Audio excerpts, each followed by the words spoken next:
It is a windy ass day. A windy ass day. Nobody likes windy ass days. In this video, I'm going to talk about the phrase, I can't do it.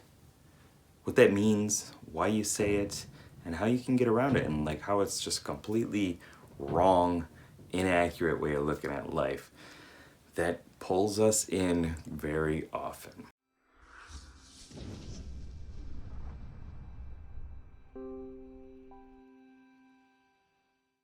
What's up, Game Changer? Oh, no, I'm gonna go back on that.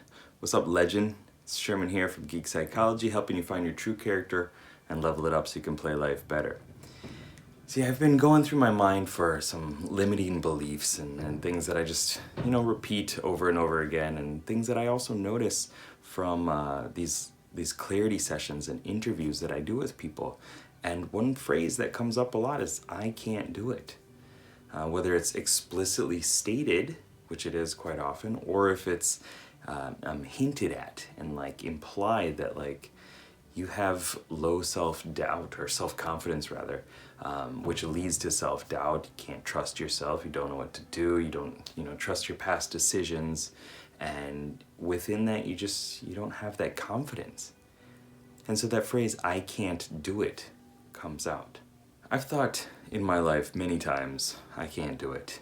The one big one that I've mentioned before and I just keep going back to because I find it so like, I don't know if it's relatable or it's just something that's like very easy to talk about with me, but it's like the idea of when I was coming to Japan for the first time, I was in my second semester of university, I believe, and we were learning Japanese. I had to learn Japanese to come to Japan. I had like half a semester or something like that, just like a brief rundown, like how do you apologize, how do you say thank you, how do you apologize in another way, how do you count to 10, and like some basic stuff.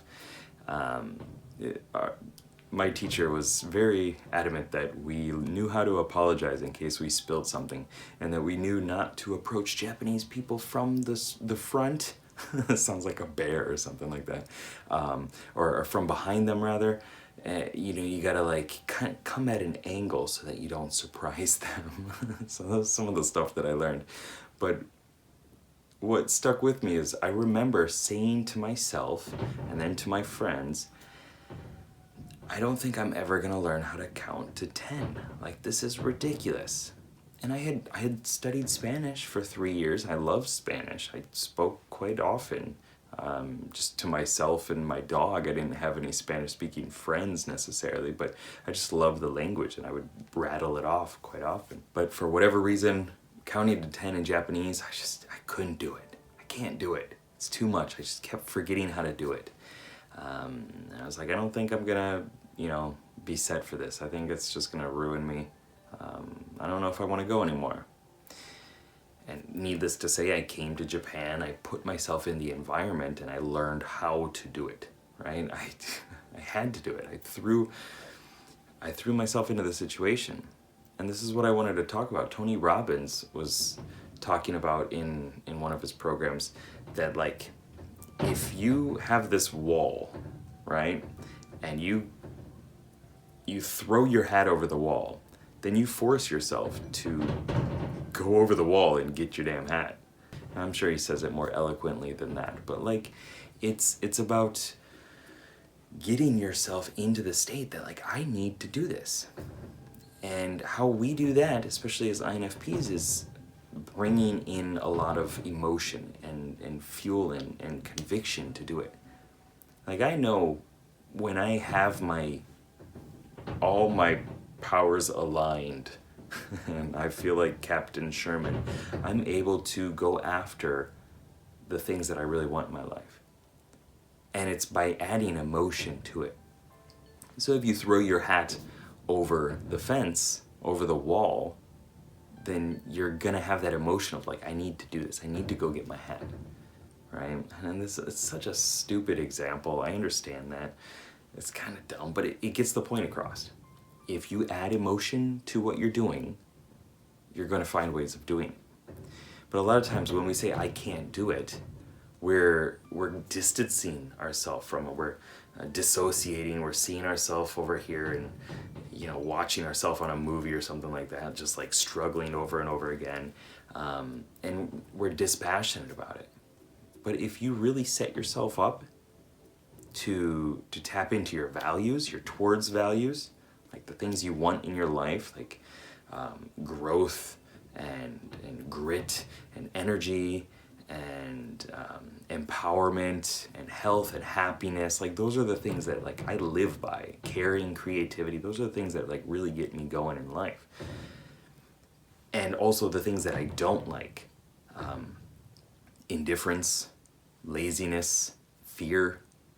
Okay, you set these things up and then you look at the situation and you find ways of doing it. Right? Whatever it is. Like, I need to go talk to this person. Like this, I want to talk to this girl. I don't really know how to do it. I'm just gonna step back and see what happens. And maybe nothing will happen, but that's okay.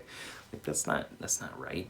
That's not how you play towards a more heroic life. That's not how you do the things that you really need to do in life.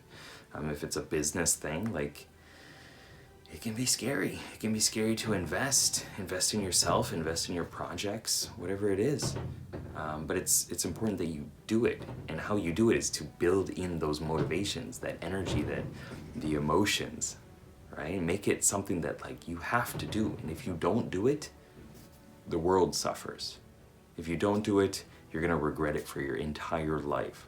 If you don't do it, then you are now somebody who follows their negative values. Like, I'm somebody who lets fear run my life. I'm somebody who is indifferent about my life and thus the life of everybody else around me. Like, that's an awful way of looking at things, right? Make it that big. Make it that important. And you'll find ways of doing it. Don't do it for everything. I don't want your life to seem like this super drama. But the things that you know are important in your life, find a way of tapping into those motivations and say, like, I can do it and I have to do it because it's going to impact this other person. It's going to impact me in the future. The past me would be looking at the future me like upset. Why didn't you do this thing? Like, I set you up. I set you up for all this stuff. Oh, and now you're wasting it? Come on now. In the future you would be like, we could have had a better life if you did that. Really, really add that stuff on and you'll feel the pressure to do it. So that's about it. I hope this video helped. This is day 2 out of 21, my 21-day challenge. Why 21 days? Because I was told to do it. And it takes about 21 to 30 days to build in a new habit, and it's fun. I liked my last challenge, so I'm gonna do it again. Alright, so if it helped, please let me know down below in the comments what helped, what you're gonna do, what can you do now that you're adding all these motivations and emotions on, and go throw your damn hat over the fence. Alright, keep up the lifelong quest and good luck, have fun. Peace.